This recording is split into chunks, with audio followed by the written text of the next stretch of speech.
Indian navy ने कमाल कर दिया है। आईएनएस विक्रमादित्य और आईएनएस विक्रांत दो कैरियर बैटल ग्रुप्स यानी कि सीबीजीज को उन्होंने अरेबियन सी में डाल दिया। जैसे मैंने पहले बताया कि सबमरीन्स हैं, एयरक्राफ्ट है, अपना पूरा एक जिसे कहते हैं ना एक शहर लेके वो घूम रहे हैं। यह बात बिल्कुल पाकिस्तान की गलत है। ऐसा हुआ नहीं है। भारत को पाकिस्तान से कोई लेना देना नहीं है। पाकिस्तान वैसे लूला लंगड़ा यार, कमर टूटी, रीढ़ की हड्डी उसकी टूटी, व्हीलचेयर में बैठा एक बंदा, क्या लड़ोगे उससे। और इंडिया के पास जो दो एयरक्राफ्ट कैरियर हैं, जिसे एक का नाम जो नया एक तो इंडक्ट किया है आईएनएस विक्रांत, और उससे पहले जो था आईएनएस विक्रमादित्य, अब और उसके ऊपर तकरीबन उसके इर्द गिर्द आप देखें ये दो एयरक्राफ्ट कैरियर्स हैं, मल्टीपल वॉरशिप्स हैं। सब एयरक्राफ्ट कैरियर को फ्लोटिंग सिटी भी लोग कहते हैं। ये अपने आप में एक फ्लोटिंग एयरफील्ड है। ये जो ममालिक है उनको भी बताना है कि हाँ भाई हमारे पास ये दो बड़े एयरक्राफ्ट कैरियर हैं। साथ में अफ्रीका को भी मैसेज देना है, क्योंकि अगर इन्होंने चाइना को मैसेज देना होता तो चाइना के तो they should have gone in Bay of Bengal और उधर जाते उन जगहों पे जाते हैं, लेकिन उन्होंने पाकिस्तान को एक मैसेज दिया है कि भाई हाँ। नमस्कार दोस्तों, तो इंडिया ने आईएनएस विक्रमादित्य और आईएनएस विक्रांत को कैरिबियाई सी में उतार दिया है। बताने के लिए हमारे पास ये भी है, और इसे देखकर जो पाकिस्तान है वहाँ पर दहशत का माहौल हो गया है। पाकिस्तानी कह रहे हैं भारत ने हमें डराने के लिए भेजा इसे, तो आगे आप देखिए। इंडियन नेवी ने कमाल कर दिया है। आईएनएस विक्रमादित्य और आईएनएस विक्रांत दो कैरियर बैटल ग्रुप्स यानी कि सीबीजीज को उन्होंने अरेबियन सी में डाल दिया। एक साथ दो कैरियर बैटल ग्रुप। मैं आपको बताता हूं इससे हुआ क्या है। इससे हड़कंप हो गया। चीन और पाकिस्तान के माथे पे पसीने छूटने लगे, और क्या हुआ है यह मैं बाद में बताऊंगा। पहले मैं आपको कॉन्सेप्ट समझा दूं आसान भाषा में कि इंडियन नेवी ने दोस्तों करा क्या है और क्यों करा है।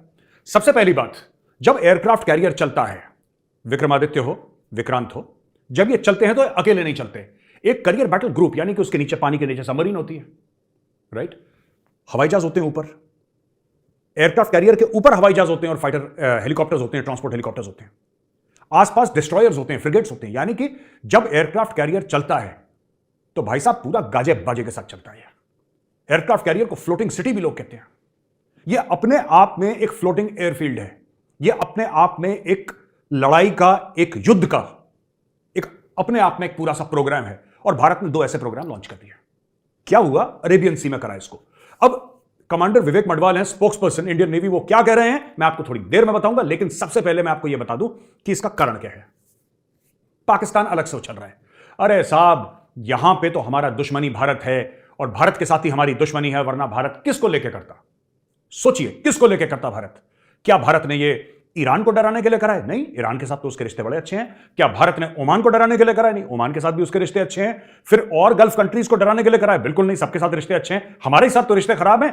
इसीलिए भारत ने पाकिस्तान के खिलाफ एक्सरसाइज करी है, पाकिस्तान को यह जताने के लिए कि भाई औकात में रहो अपनी, हम तुम्हारे खिलाफ ये कर सकते हैं। लेकिन यह बात गलत है। यह बात बिल्कुल पाकिस्तान की गलत है। ऐसा हुआ नहीं है। भारत को पाकिस्तान से कोई लेना देना नहीं है। पाकिस्तान वैसे लूला लंगड़ा यार, कमर टूटी, रीढ़ की हड्डी उसकी टूटी, व्हीलचेयर में बैठा एक बंदा, क्या लड़ोगे उससे और क्यों लड़ना चाहोगे। यह है चीन के खिलाफ। अच्छा, आप भी सोच रहे होंगे कि साहब अरेबियन सी तो इधर है, चीन उधर है, इसका चीन से क्या लेना देना है। देखिए साहब, ये जो डिप्लॉयमेंट हुआ है इस वक्त, ये जो एक्सरसाइज हुई है अरेबियन सी में, ये पावर प्रोजेक्शन है। पावर प्रोजेक्शन क्या होता है? जब आप दुश्मन मुल्कों को और दोस्त मुल्कों को, दोनों को यह बताते हैं कि ये हमारी कैपेबिलिटीज हैं, हम ये कर सकते हैं। यह भारत ने करके दिखाया है।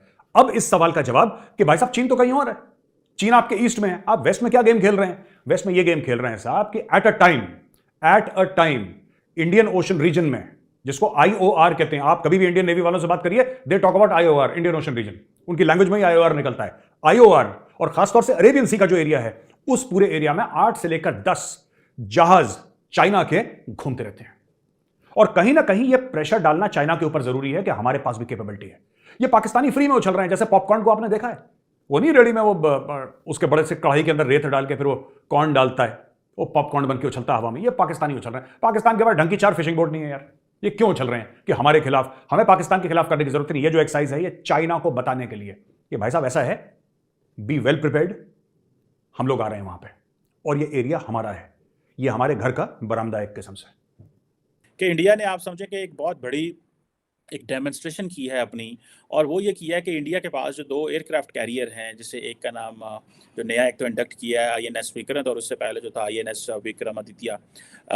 अब और उसके ऊपर तकरीबन उसके इर्द-गिर्द आप देखें ये 2 एयरक्राफ्ट कैरियर्स हैं, मल्टीपल वॉरशिप्स हैं, सबमरीन्स हैं, इसके ऊपर कोई 35 एक जहाज़ खड़े हुए हैं। और ये कहने के लिए जनाब के बहुत सारे जहाज़ हैं जिसमें एडवांस लाइट हेलीकॉप्टर्स हैं, कॉमोव है, MH-60R है, जिसे कहते हैं MiG-29 के, और बहुत सारे जो है ना वो हेलीकॉप्टर्स वगैरह हैं इसके ऊपर खड़े हुए हैं। और इसको बेसिकली इंटरनेशनल अगर आप देखें जो एयरक्राफ्ट कैरियर्स हैं इनके बारे में पढ़ें तो इनको या तो कहा जाता है they are called as sailing cities, या फिर इन्हें फ्लोटिंग एयरफील्ड्स भी कहा जाता है।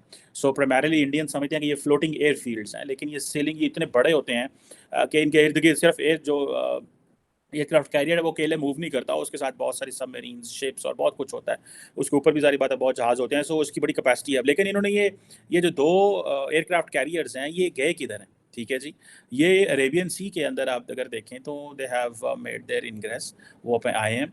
और वो जो इंडियन नेवी के स्पोक्स पर्सन हैं कमांडर विवेक साहब, उन्होंने कहा है कि इसका मकसद जो है ये एक इंडियन नेवी को एक मैरीटाइम सिक्योरिटी के हवाले से और मैरीटाइम पावर प्रोजेक्शन, ये पावर प्रोजेक्शन करना चाह रहा है अगेंस्ट होम। अरेबियन सी में कौन है? अरेबियन सी में इंडिया का सबसे बड़ा हरीफ पाकिस्तान है, ठीक है जनाब। और जब गल्फ़ के ममालिक हो, ओमान हो या यूएई हो, कतर, कुवैत, या जो गल्फ़ ऑफ ओमान वगैरह, ये जो पर्शियन गल्फ़ में जो ममालिक है उनको भी बताना है कि हम हाँ भाई हमारे पास ये 2 बड़े एयरक्राफ्ट कैरियर हैं। साथ में अफ्रीका को भी मैसेज देना है, क्योंकि अगर इन्होंने चाइना को मैसेज देना होता तो चाइना के तो they should have gone in Bay of Bengal और उधर जाते, उन जगहों पर जाते, लेकिन उन्होंने पाकिस्तान को एक मैसेज दिया है कि भाई हम अब यहाँ पर खड़े हुए हैं। देखें, मैं अभी इस्तांबुल टर्की गया हुआ था, तो मैं वहाँ पे एक शिप पे बस हम जा रहे थे, तो एक वहाँ पे एयरक्राफ्ट कैरियर खड़ा, तो मैंने कहा ये एयरक्राफ्ट कैरियर ये कहाँ पे खड़ा हुआ है? यहाँ आपको न्यूयॉर्क में एयरक्राफ्ट कैरियर खड़ा नज़र आता है, वहाँ पे भी मैंने देखा था ऊपर जहाज़ है बिल्कुल न्यूयॉर्क सिटी के अंदर, मतलब ये बिल्डिंग्स और ये सामने सड़क क्रॉस करें तो एयरक्राफ्ट कैरियर खड़ा हुआ है। और या फिर आपको मुझे वहाँ नज़र आया इस्तांबुल में शहर के अंदर, आप उधर क्या तुक बनता है? तो वो पता चला कि क्योंकि अभी तुर्की में इलेक्शंस थे तो जो तैयब उर्दगान है उन्होंने खड़ा कर दिया, उन्होंने कहा जी हमने भी एयरक्राफ्ट कैरियर बनाया है। तो इस्तांबुल नॉर्मली क्योंकि इतना ज़्यादा प्रो तैयब उर्दगान नहीं है, तो उन्होंने वहाँ पे उसको खड़ा कर दिया ताकि ये बताएं टर्किश लोगों को और कि भाई हाँ हमने ये हमारी अचीवमेंट है। सो प्राइम मिनिस्टर मोदी ये बताना चाहते हैं ये हमारी अचीवमेंट है। इलेक्शन आ रहे हैं भाई अगले साल, हमने SCO में हमने चेयर कर रहे हैं, हम क्या नाम है G20 को चेयर कर रहे हैं, हम इस वक्त G7 में जा रहे हैं। तो ये बेसिकली बताना था ना, हम क्वाड के मेंबर हैं, दुनिया हमारे पास आ रही है, पूछ रही है, बता रही है हमें क्या चाहिए।